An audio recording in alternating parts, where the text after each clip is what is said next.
ये पिस्टल फोजिया किस चीज़ की अलामत है? एक तो अथॉरिटी की,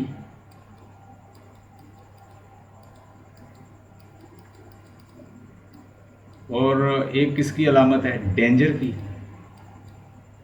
कि something wrong is going to happen. और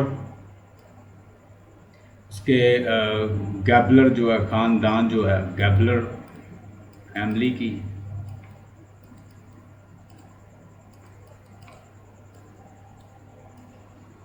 और it is a gun that can be fire at any time,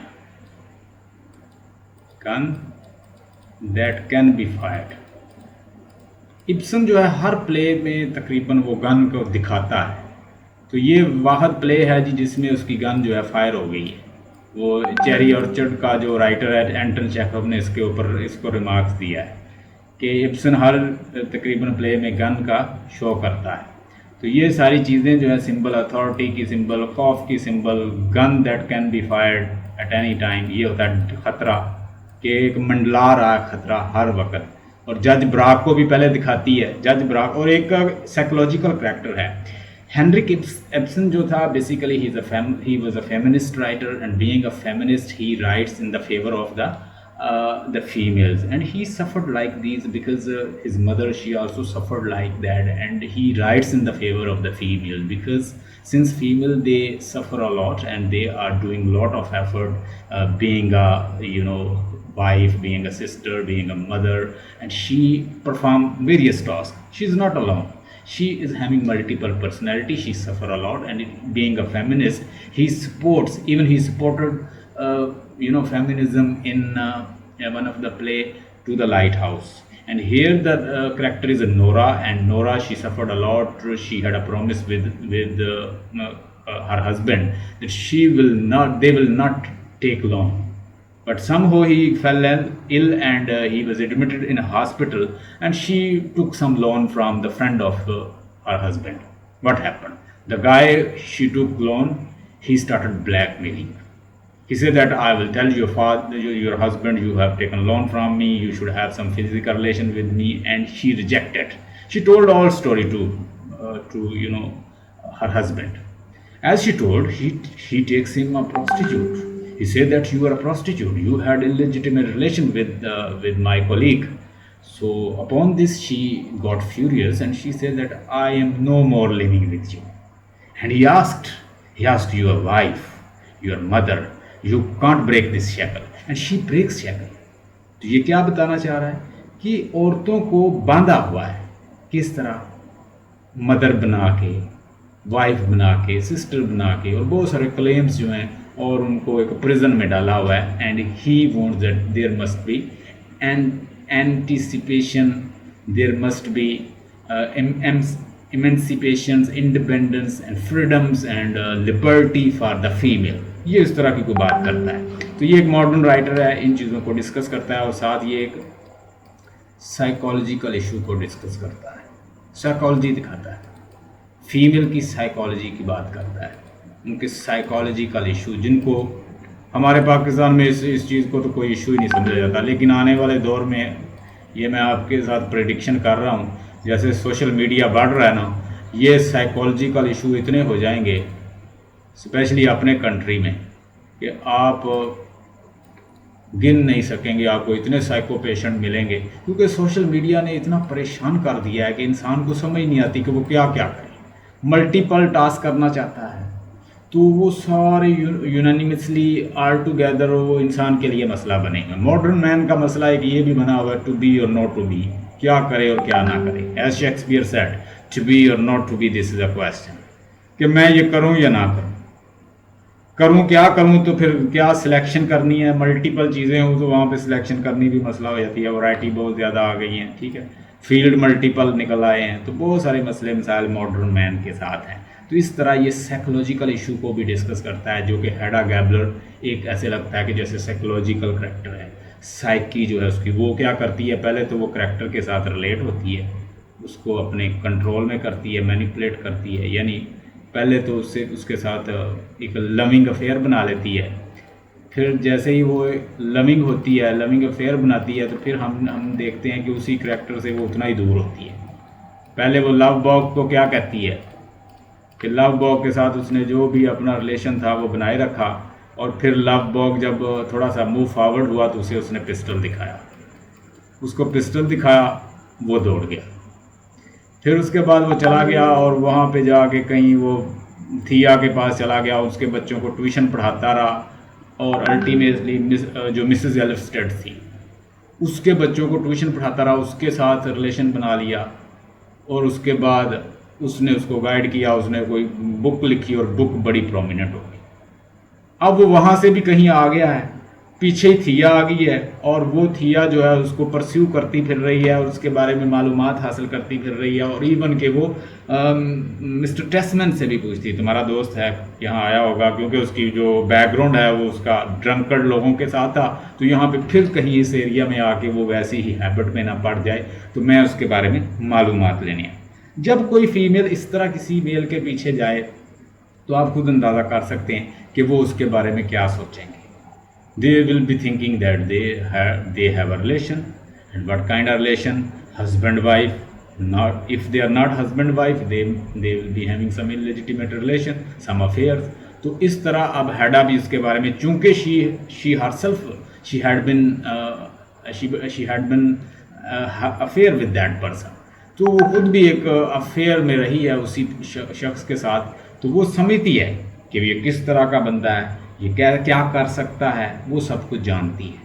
तो इसलिए अब हैडा गैबलर जो है, जो वापस आती है अपने हनीमून से, तो आंट जोजो के साथ उसकी मुलाकात होती है। आंट जोजो उससे एक ट्रेडिशन टिपिकल जो वेमेंस हैं उस वक्त की, वो वैसी बात पूछती है कि यू प्रेग्नेंट और not, what happened.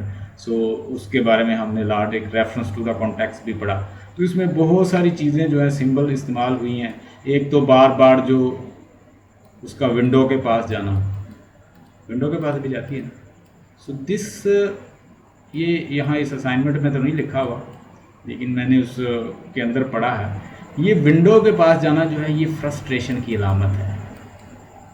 She is going again and again towards window in a way to show that she is caged in this environment, and she want to fly like a bird. And how she want to fly? By breaking all the shackles of this world, because since this world has caged her in the form of the daughter, in the form of the wife, उसे एक wife और daughter के form में और एक conventional typical जो वो वेमन बनाना चाहती है, और वो उससे निकलना चाहती है, वो एंजॉय करना चाहती है, लव बॉग के साथ ड्रिंकिंग करना चाहती है, फिरना चाहती है, एंजॉयमेंट करना चाहती है, अफेयर बनाना चाहती है, लेकिन सोसाइटी उसे इजाज़त नहीं देती। आपने देखा होगा। तो एक तो पिस्टल और एक विंडो के पास जाना, और कोई और भी, फौजिया आपको भी कोई पॉइंट याद आ रहा होगा, आपने भी लाइन टू लाइन टेक्स्ट पढ़ा है। और क्या सिंबल आपको लगती है इसके अंदर जो हम इसके अंदर डाल सकते हैं? पिस्टल,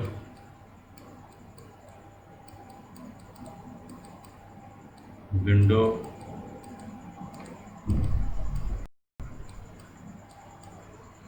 एक और भी है जो उसका मैन्युस्क्रिप्ट। मैन्युस्क्रिप्ट उसने लिखा है मिल के किसके साथ? थिया के साथ, थिया और लव बॉग। जब वो उसे लास्ट टाइम जलाती है, लव बॉग दोनों ने मिलकर ये लिखा है। लव बॉग और थिया ने दोनों ने यूनानिमस एफर्ट की है। कोई भी जब वर्क करता है तो वो अलोन नहीं कर सकता, उसे किसी ना किसी की हेल्प की ज़रूरत होती है। ठीक है, तो ये फीमेल थी, इसने इसको सपोर्ट किया, इसको डाटा कलेक्ट करने में मदद दी, इसकी हेल्प की, उसका साथ चलती रही, उसको संभाला उसने। तो लव बॉग जो है बड़ा एक स्ट्रॉन्ग राइटर बन गया है। उसने बड़ी ज़बरदस्त बुक लिख दी है हिस्ट्री के ऊपर। इवन के जो उसका जो उसके मुकाबले में है, उसका मदे मुकाबल दूसरा टेस्मैन है, उस टेस्मैन से भी वो ज़बरदस्त लिख बैठा है। अब ये उसके लिए चैलेंज भी बन गया है। अब एक साइड पे ये है और दूसरी साइड पे हम देखते हैं मिस्टर टेस्मैन है। टेस्मैन के साथ है हैडा। हैडा की कामयाबी जो है वो इसमें है कि टेस्मैन जो है वो बुक लिखे और वो अमीर हो जाए और अच्छा खासा नाम उसका बने। तो दूसरी साइड पे ये है। अब ये एक तो ये है कि इसका लवर रहा है, और जो लवर है वो उसके लिए क्या होता है कि चैलेंज होता है कि लवर क्यों तरक्की कर जाए। मेरा था जब उस वक्त तो ये बिल्कुल ये ड्रंकर्ड था, कुछ नहीं था, उसके साथ मिलके यानी उसने उसको रिफाइंड कर दिया। ये अपने आप को साइकोलॉजिकली एक इन्फीरियरिटी कम्प्लेक्स में अपने आप को फील करती है कि ये जो है, ये थिया जो है ये इस तरह एक सुपर वूमेन बन रही है। I would not allow them to go ahead, मैं से ये इजाज़त नहीं दूंगी कि ये गो अहेड करे। तो एलिड लवबर्ग का जो मैन्युस्क्रिप्ट है उसका जलाना, और ये उनके रिलेशन को ख़त्म करने की कोशिश कर रही है। ये वो कहती ना, I have burned the illegitimate son of थिया एंड लवबर्ग एंड थिया, and I have burned the illegitimate child that Lovebird has given you। तो ये जो है एक मार्क है, सिंबल है रिलेशन का, अफेयर का, उन दोनों उनके रिलेशन का, उनके अंडरस्टैंडिंग का, ठीक है, उनके ताल्लुकात का, ये उनकी इलिजिटिमेट रिलेशन का। तो ये भी एक सिंबल है जिसको यूज़ करता है। So manuscript is a sequel to the highly successful new history, बड़ी ज़बरदस्त हिस्ट्री की बुक लिखता है। Polysemous symbol, it has a different meaning, different character and different times. For Alert himself manuscript represent the triumphant की उसकी फतह है ये। Return to the society and serve as the promissory note for bringing for. अब जब वो शराबी होता है, ड्रंकर्ड होता है, तो वो सोसाइटी वाले उसको वहाँ से निकाल देते हैं। अब उसके लिए तो एक सिंबल है किसकी, सक्सेस की, कामयाबी की, और दोबारा अपना नाम बनाने की, और फ्यूचर बना लिया। He may have given up drinking and stop visiting mademoiselle Diana, but the most conspicuous sign of Alert reforms. ये मेडामोसिल डायना जो है ये एक प्रोस्टिट्यूट होती है, but in the most conspicuous sign of the alert reform that he has begun to dreams again as अब ये उसके लिए कामयाबी की है, एक सिंबल है सक्सेस की, ये जो मैन्युस्क्रिप्ट है। लेकिन थिया के लिए दोनों का रिलेशन है, ठीक है, और उसके लिए इलिजिटिमेट रिलेशन है इन दोनों का, ठीक है, एक अफेयर है हडा के लिए। हर बंदे के लिए ये भी एक सिंबॉलिक है। हमने देखा पिस्टल, हमने देखा वो विंडो के पास बार बार जाना, और स्टव जो है उसके पास, स्टव के साथ बैठना इसका चेयर के ऊपर फ्रस्ट्रेशन की अलामत है।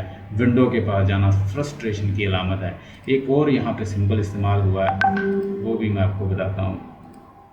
अगर आपको ये चाहिए तो ये मैं आपको सेंड कर दूँगा, ये वाली असाइनमेंट, ये आया हुआ है क्वेश्चन। वाइन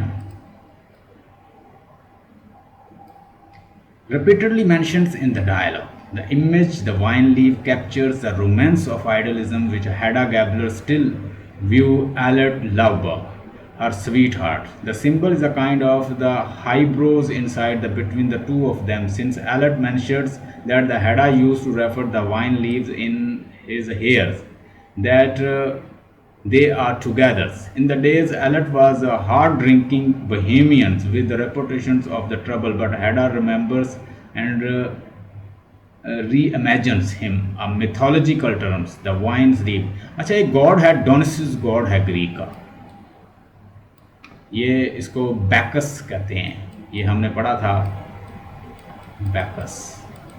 तो कहता है ना कि मैं पोइट्री के ऊपर बैठ के फ्लो करूँगा, पोइट्री की इमेजिनेशन से फ्लो करूँगा, जॉन कीट कहता है, बैकस के वाइन के ज़रिए नहीं।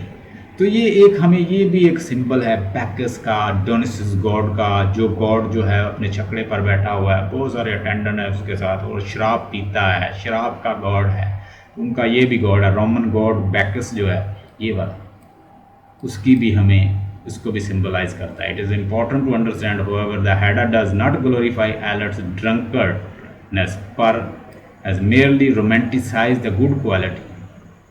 तो ये सब कुछ है। यहाँ पे कुछ सीन जो है मैंने कुछ निकाल